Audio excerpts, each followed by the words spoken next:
Bonjour à toutes et à tous. Je me présente, je suis Muriel Papin, déléguée générale. Ça va le son? Oui. Déléguée générale de l'association No Plastic in Macy. Je vais animer cette masterclass avec Maude Craplet, qui est responsable du réemploi dans l'éco-organisme l'ECO. Donc en fait, on va vous parler à la fois d'obligations, mais de solutions, puisqu'on a tout un programme qu'on a initié qui s'appelle Objectif zéro bouteille plastique de l'obligation aux solutions, qui est un programme partenarial avec un certain nombre d'acteurs publics, privés, mais aussi des associations qui sont en soutien et des parrains, des marraines. Et c'est aussi un programme qui est soutenu par le ministère de la Transition écologique, puisqu'en fait, il a pour objectif d'accompagner la trajectoire de réduction prévue par la loi AGEC, sur laquelle on va revenir. Alors nous, en tant qu'association, on va se présenter brièvement. On est une association qui lutte contre la pollution plastique à la source, donc contre la surproduction, surconsommation de plastique à usage unique. Et on a un focus particulier sur la bouteille, pour plusieurs raisons. La bouteille plastique, parce que c'est l'un des déchets qu'on retrouve le plus dans l'environnement, déchets plastiques à usage unique. C'est même le premier, selon l'étude d'impact de la Commission européenne, premier plastique à usage unique retrouvé sur les plages. Et par ailleurs, c'est vrai que c'est un objet qui pose d'autres questions. Alors, à la fois contenu-contenant, mais l'ADEME nous dit, par exemple, que l'eau embouteillée, c'est des émissions de carbone 2023 fois supérieures à l'eau du robinet. Donc là aussi, on a un questionnement sur cet objet de consommation qui est l'eau embouteillée. Mais on a aussi des émissions de carbone, évidemment, pour tout liquide embouteillé et transporté. Autre questionnement autour de la bouteille plastique, et ça vous l'avez sans doute vu émerger notamment en début d'année, c'est toutes les questions autour des microplastiques qui sont relargués dans le liquide contenu dans la bouteille. Et il y a une étude en début d'année qui démontrait qu'en fait on allait jusqu'à 240 000 micro-nanoplastiques par bouteille d'eau embouteillée.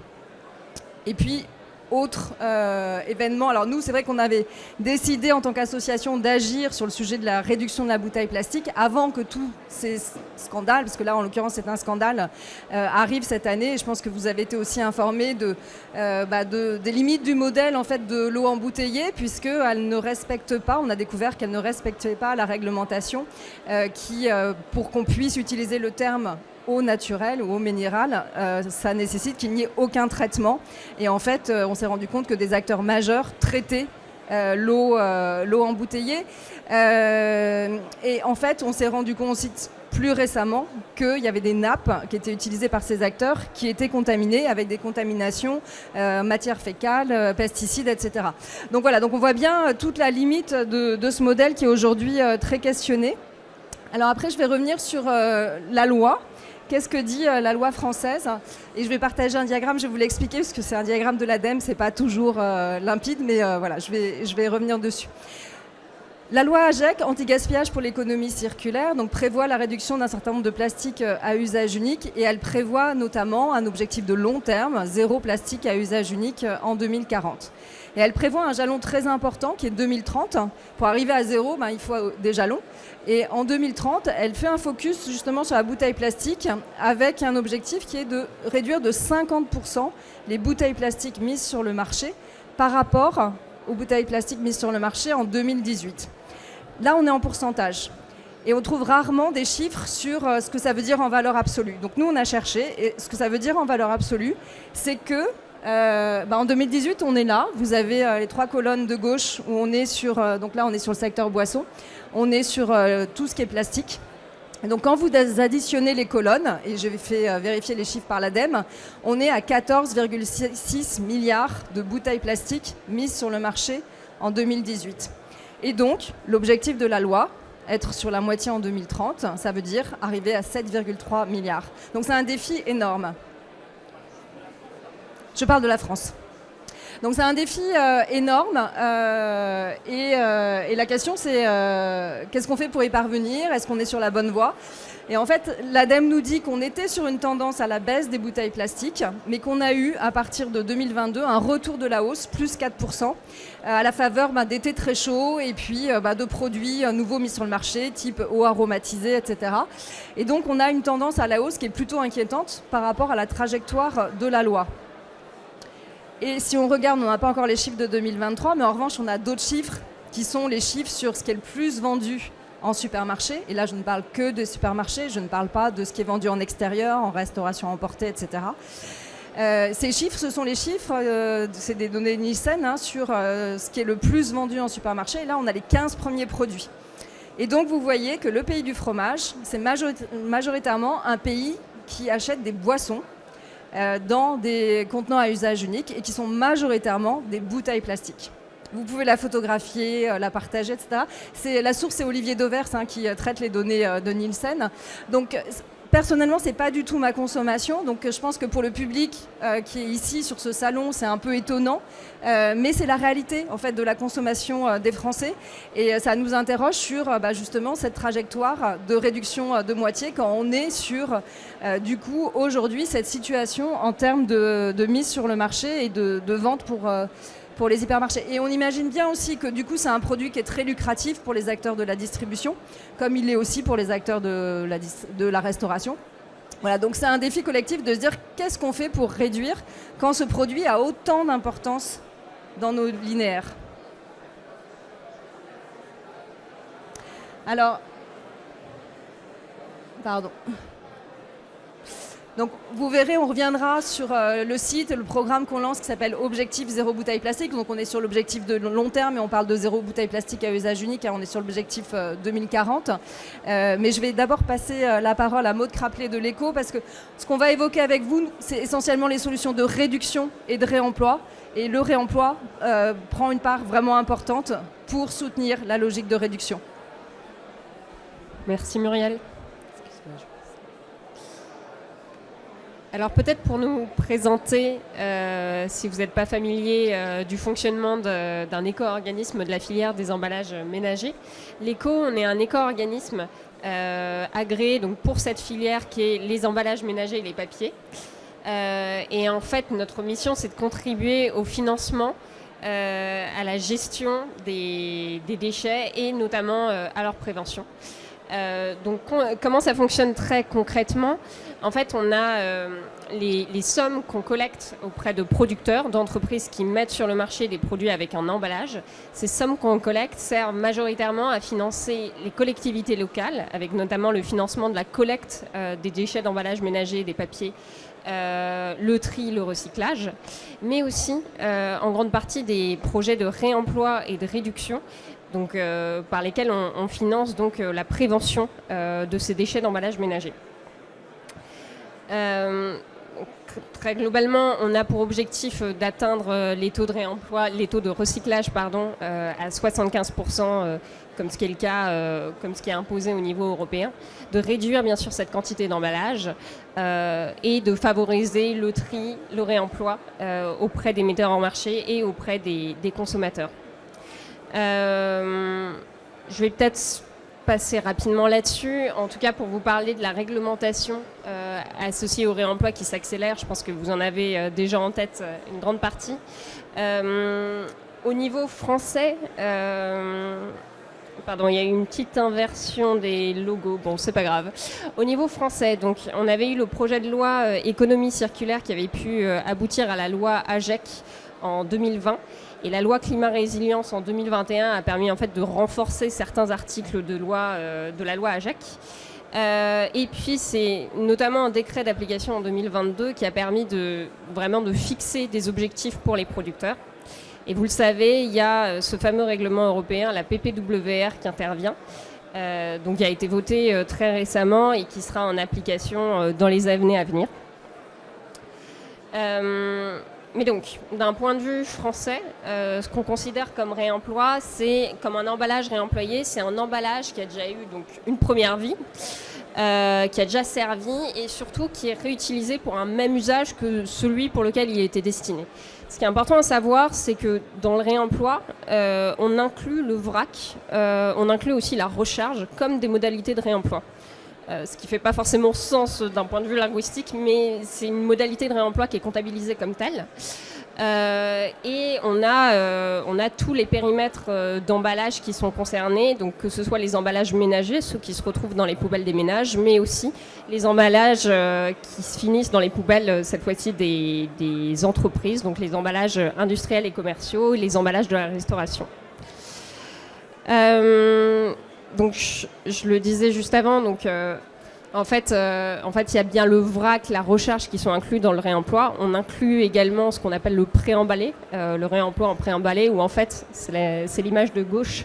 On peut avoir un produit qui est présenté avec un emballage au moment de la vente, qui va pouvoir être du coup consommé par le consommateur et ramené en magasin avant de repartir dans un système de lavage. En tout cas, faut vraiment avoir en tête le fait que par rapport aux objectifs de réemploi dont on va parler juste après, ces 3 modalités sont bien considérées.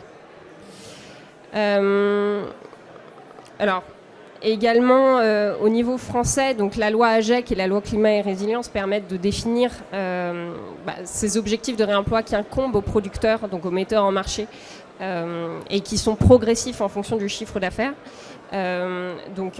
Globalement, en fait, pour les producteurs qui mettent sur le marché plus de 10 000 UVC, mais qui ont un chiffre d'affaires de moins de 20 millions d'euros, ils seront concernés seulement à partir de 2026 avec une obligation de 5% des emballages mis sur le marché qui sont réemployés.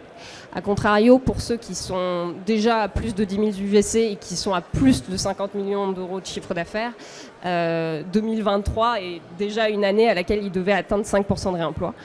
En tous les cas, d'ici 2027, il s'agit d'atteindre bien 10% d'emballages réemployés. Donc ces objectifs, ils sont de plus en plus connus chez les producteurs. Ce qui intervient maintenant, c'est la PPWR, qui va quand même a priori bien changer la donne au niveau européen pour le développement du réemploi. Il y a un certain nombre d'objectifs sur le réemploi qui sont introduits par secteur et par format d'emballage.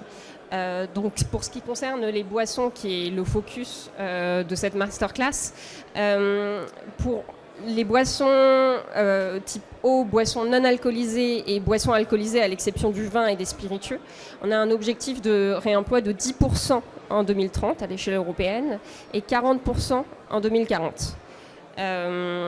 Donc ce qui sont des objectifs quand même très ambitieux par rapport, en tout cas, point de vue français, à ce qu'on observe aujourd'hui.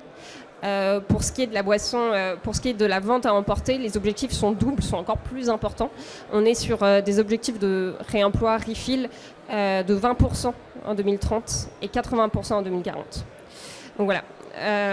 En tout cas, il y aura des précisions qui seront données par la Commission européenne sur la façon, comment est-ce qu'on considère le réemploi, quelle définition est-ce qu'on donne à l'échelle européenne, quelle méthodologie de calcul, mais ça donne en tout cas les grandes bases. Il y a aussi une harmonisation des signalétiques de réemploi qui est prévue, avec notamment des QR codes qui devraient permettre de donner des informations supplémentaires sur le produit, et des obligations sur la reprise et sur l'offre, qui incombent principalement pour la vente à emporter. La vente à emporter et les distributeurs finaux de boissons, donc les grandes surfaces typiquement, il va y avoir obligation de reprendre gratuitement du coup les formats d'emballage qui étaient vendus dans ces grandes surfaces en particulier. Donc, face à ces obligations, du coup, quelles sont les aides, quels sont les accompagnements possibles qui sont envisageables? Nous, en tant qu'éco-organisme, on a du coup un fonds réemploi de 5% de nos éco-contributions qui sont dédiés à l'accompagnement de porteurs de projets, que ce soit des metteurs en marché ou des associations, des entreprises investies dans la réduction des déchets et le réemploi. Donc ça se fait notamment via appel à projet. On en a un qui va ouvrir très prochainement au mois de juin, et aussi des conventions de partenariat qu'on a avec certains acteurs importants de l'écosystème, que sont notamment les opérateurs de réemploi. J'en parlerai juste après. On a une partie de financement qui s'appelle le soutien aux opérations de réemploi, donc qui va... C'est très généraliste dit comme ça. Mais en gros, l'idée, c'est d'avoir un soutien qui se fait un peu au même titre que ce qui se fait pour le recyclage, c'est-à-dire un soutien qui se fait par exemple à la bouteille, collectée, lavée et donc réemployée, et de sorte qu'on puisse soutenir les opérations de réemploi au même titre qu'on soutient aujourd'hui les opérations de recyclage telles que définies dans nos cahiers des charges. Et puis enfin, il y a bien sûr des éco-contributions qui sont réduites pour les emballages réemployables et réemployés.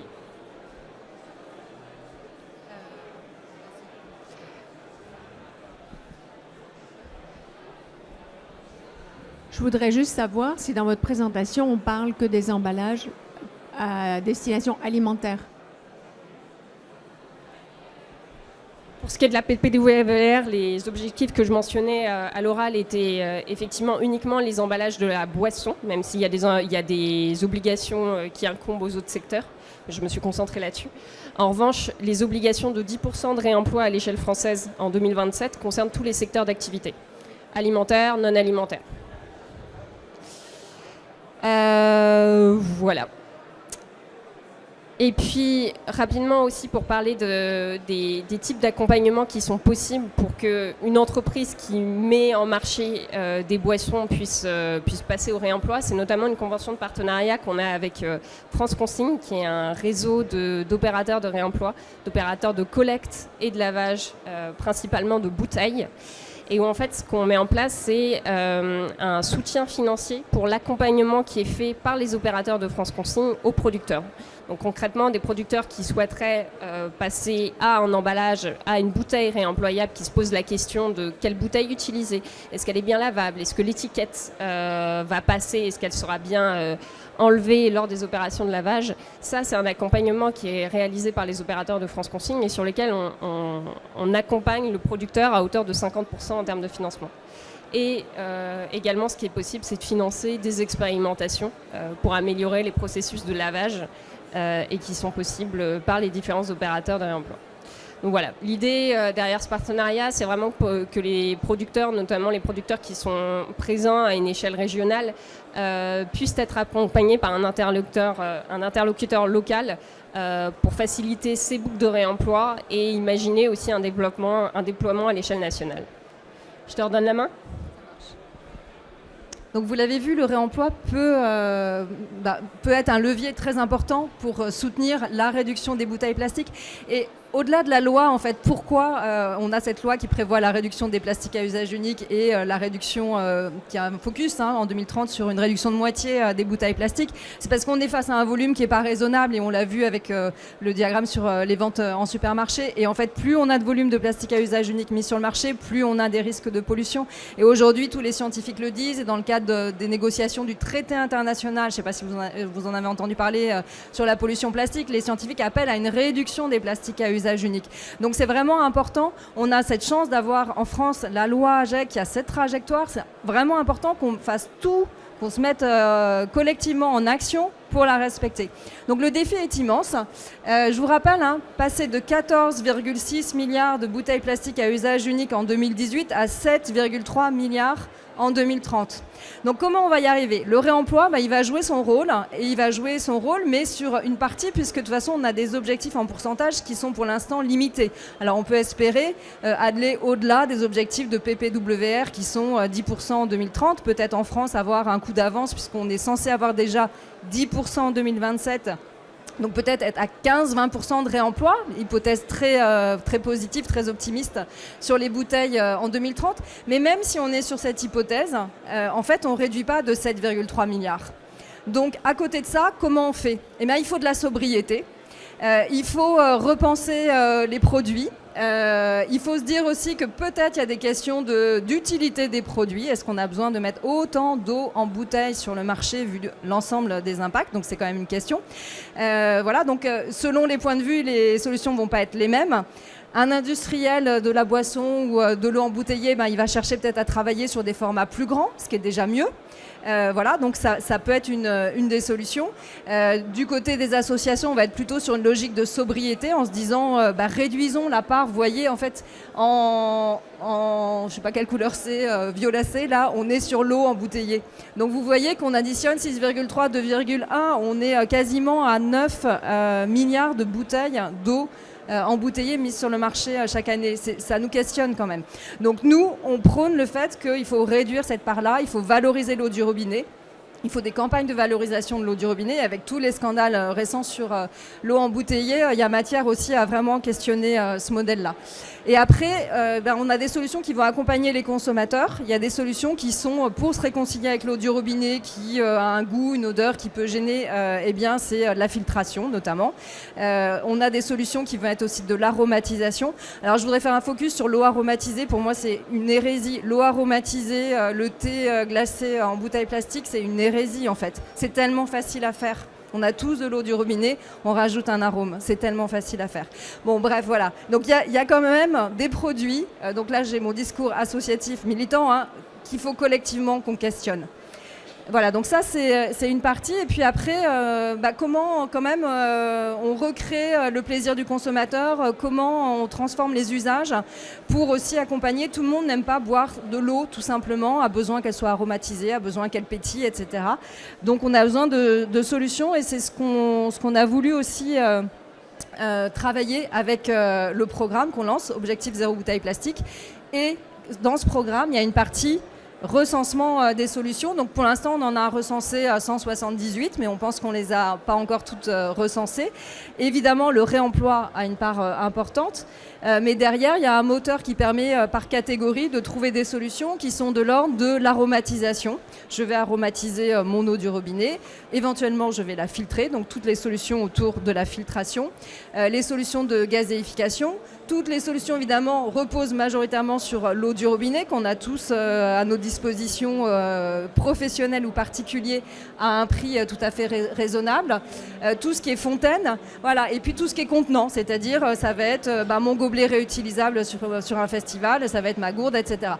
Donc cet ensemble de solutions, il est proposé pour les professionnels. Il y a des solutions pour les professionnels, il y a des solutions pour les particuliers, pour les aider à faire la transition. Il y a des solutions qui existent aujourd'hui pour les événements sportifs, même s'il n'y a pas d'arrivée d'eau, pour en fait hydrater les coureurs, les sportifs, même s'il n'y a pas d'arrivée d'eau. Il y a plein de solutions qui existent. Donc en fait, c'est toutes ces alternatives-là qui méritent d'être davantage connues et d'être utilisées surtout, et qui vont nous permettre d'arriver en fait à cette réduction qui est prévue par la loi et qui est souhaitable et nécessaire. Sur le site, vous trouverez, alors je vous ai pas fait, j'ai pas voulu faire la visite du site, j'ai eu peur d'un bug internet, mais vous pourrez avec le QR code y aller après. Et en tout cas, vous trouverez une cartographie des points d'eau. Alors c'est un point sur lequel l'association s'est beaucoup mobilisée, donc c'est un point de la loi AGEC qui est peu connu. Tous les établissements qui accueillent plus de 300 personnes en même temps doivent mettre à disposition des points d'eau et doivent les signaler.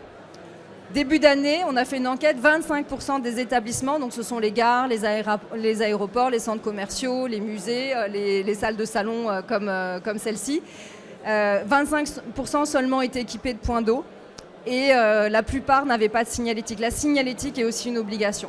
Donc on met à disposition une carte où aujourd'hui on recense les points d'eau qui existent et on espère évidemment la faire grandir avec le respect de la loi qu'on attend, et aussi une signalétique pour aider les acteurs à signaler les points d'eau, ce qui est absolument indispensable.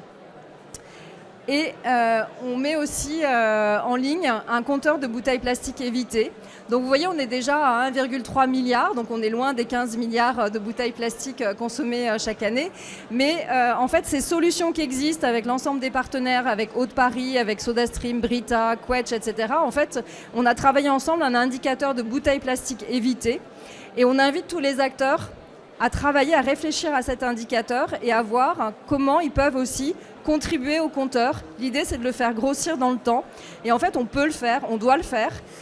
Et donc, une entreprise qui va décider d'arrêter les bouteilles plastiques à la cantine, elle va pouvoir incrémenter le compteur. Un particulier qui décide d'arrêter les bouteilles plastiques, il peut incrémenter le compteur, etc., etc. Voilà. Donc, on vous invite tous à découvrir le site et à réfléchir à cet indicateur et à voir comment vous pouvez contribuer à cet indicateur et surtout à la réduction des bouteilles plastiques qui est nécessaire et attendue par la loi.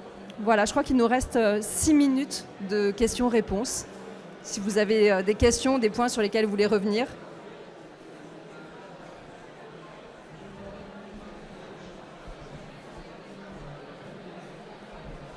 J'ai une question au niveau de la réglementation. Y a-t-il des sanctions de prévues pour les entreprises qui ne respecteraient pas ces obligations en termes de réduction d'emballage plastique ? Je m'appelle Claire Chenudet et je travaille pour Bridvik Tesser. Alors, il y a des sanctions prévues sur le développement des points d'eau dans les établissements qui accueillent du public. Voilà, pour l'instant, aucune sanction n'a été appliquée, mais il y a des sanctions qui sont prévues. On a 2 ans de retard quand même. Il devrait être là depuis janvier 2022. En ce qui concerne les obligations de réduction, il n'y a pas de sanctions prévues puisqu'on est dans une logique plutôt volontaire et de dialogue avec les parties prenantes, avec la stratégie 3R et le décret 3R. Le décret 3R, on a eu un premier, alors je ne sais pas si ça parle à tout le monde, hein, réduction, réemploi, recyclage. C'est un décret qui vise à atteindre des objectifs sur une période de 5 ans. Et donc, on va additionner des périodes de 5 ans pour arriver à l'objectif final de 2040 de zéro plastique à usage unique. Donc, on a un premier galop d'essai avec le premier décret 3R. Pour l'instant, le rapport intermédiaire de l'ADEME montre qu'on n'est pas du tout au rendez-vous. Donc, en effet, c'est bien une des limites de l'exercice, c'est qu'on est sur des objectifs qui sont des objectifs politiques, qui sont des objectifs qui reposent beaucoup sur le volontariat et qui visent à engager les acteurs. Alors, je crois, je vais peut-être laisser la parole à Maude, que le cahier des charges des éco-organismes pour la période à venir inclut quand même davantage d'obligations. Alors, je ne sais pas si c'était ce que tu voulais mentionner, mais effectivement, alors on ne peut pas vraiment parler de sanctions, enfin d'amende à proprement parler, mais en fait, les éco-organismes, dans leur financement, fonctionnent donc par éco-contribution et il y a des bonus-malus qui sont appliqués en fonction du type d'emballage qui est mis en marché. Et typiquement, si on se parle du réemploi, les emballages réemployés et réemployables neufs sont exempts d'éco-contribution aujourd'hui, ce qui veut dire que le producteur n'a pas à payer pour sa mise en marché. En revanche, effectivement, il est attendu, dans les années à venir aussi, des malus, typiquement pour des emballages à usage unique qui seraient mis sur le marché alors qu'il y a une solution réemployable qui existe, standardisée. Auquel cas, il y aurait un malus qui s'appliquerait. Donc, ce n'est pas une amende, c'est plus un malus sur l'éco-contribution, mais qui contribue aussi à inciter les acteurs économiques à mettre en marché davantage d'emballages réemployables. Donc en tout cas, de mon point de vue, il faut en effet davantage d'obligations. Et le cahier des charges des éco-organismes pour la période, je crois, jusqu'à 2029, si je ne me trompe pas, on prend un peu le chemin. Il faudrait sans doute aller plus loin. Je ne sais pas s'il y a d'autres questions. Merci pour votre intervention. Vous parliez des événements sportifs tout à l'heure. Est-ce que vous savez s'il y a des obligations qui ont été prises pour les JO concernant la consommation de bouteilles plastiques ? Alors, pour les JO, il y a plusieurs choses à dire. Il y a le fait que dans les JO, il y a un sponsor important qui est Coca-Cola et que du coup, il faut faire avec Coca-Cola, qui est un sponsor historique du CIO. Il y a eu beaucoup de travail fait avec Coca-Cola pour qu'il y ait des solutions, pour qu'il y ait moins de bouteilles plastiques. Donc, il y aura par exemple des fontaines de Coca, mais il y aura à côté des bouteilles plastiques. Simplement, la bouteille plastique n'ira pas dans la main du consommateur puisque ça lui sera servi, la boisson lui sera servie dans une éco-cup qu'il faut absolument récupérer à la fin parce que sinon, on a une bouteille plus une éco-cup, donc on n'a pas gagné. Mais voilà, l'idée, c'est qu'en tout cas, il y ait une récupération des bouteilles pour qu'elles soient recyclées. Donc on est plutôt dans une logique de recyclage, même si du côté fontaine, là, on est dans une logique de réduction et de réemploi de l'éco-cup. Est-ce que le modèle va être parfait ? Moi, je pense que non. Là où on a aussi une crainte, c'est que la loi AGEC prévoit en fait il ne doit pas y avoir de distribution gratuite de bouteilles plastiques aux joueurs, aux arbitres, aux équipes, aux fédérations, etc. Et en fait, les sportifs l'ont eux-mêmes demandé, le comité des sportifs des JO. Donc, il va y avoir une entorse à la loi AGEC et on a une mobilisation associative qui est en cours sur le sujet parce qu'on pense que l'État, le comité olympique doit être exemplaire à l'occasion des JO. Donc on a peur qu'il ne le soit pas complètement. En revanche, la mairie de Paris a fait un travail énorme pour la réduction des plastiques à usage unique. Donc voilà, il y a du plus, du moins, on mesurera à la fin. Mais un événement qui accueille des millions de personnes et qui va reposer quand même beaucoup sur l'usage unique, on peut avoir des craintes légitimes. Bonjour.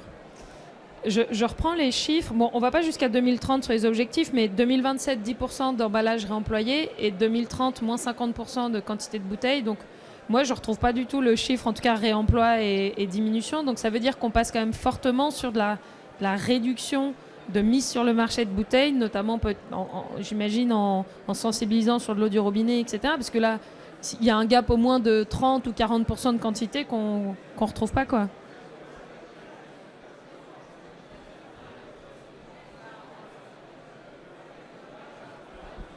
Oui, voilà, donc en fait, nous on propose des calculs, mais on pense que c'est au gouvernement, à l'ADEME, de s'emparer aussi du sujet pour qu'on ait une trajectoire et qu'on voit quelle est la part de réemploi qui va permettre la réduction et quelle est la part qui va être plus de la sobriété, quelle est la part qui va être l'augmentation des contenants, qu'on soit plus sur des petits contenants, quelle est la part qui va être aussi sur une réduction de l'eau en bouteille. Nous, on prône vraiment une réduction de l'eau en bouteille, donc une valorisation de l'eau du robinet.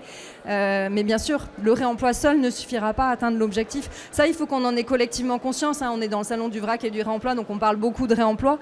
Mais pour atteindre les objectifs de la loi, on ne peut pas reposer uniquement sur le réemploi. Ou alors, il faut avoir un objectif de 50% de réemploi en 2030. Et le réaliser. Donc ça veut dire qu'il faut, à côté, d'autres solutions. Et c'est bien pour ça aussi, et ces solutions, elles existent. C'est bien aussi pour ça qu'on les pousse à travers ce programme. Elles existent, elles sont à disposition. Il faut que les acteurs se tournent vers ces solutions. L'aromatisation, je vais vous donner un autre exemple. Par exemple, votre coca au McDo, si jamais vous buvez du coca au McDo, en fait, il est fait sur place. Ce n'est pas des bouteilles qui sont transportées. C'est du sirop avec de l'eau du robinet qui est filtrée et qui est gazéifiée sur place. Donc il y a toute cette logique aussi de mini-factory qui peut être délocalisée dans des restaurants ou même chez soi quand on a une SodaStream. Alors SodaStream, c'est un de nos partenaires, mais voilà, je le cite, mais par ailleurs, il y a des marques concurrentes. C'est pareil, on fait sa boisson à la maison avec l'eau du robinet. Donc c'est aussi cette logique-là qui est sur le marché, les solutions sont là. Donc en fait, on peut y arriver. Mais il faut un switch énorme. On parle de milliards. Je pense qu'il faut qu'on rende le micro et la salle. Merci pour votre intérêt et on est à votre disposition sur le stand de l'Éco si vous avez d'autres questions. Merci à tous pour votre participation.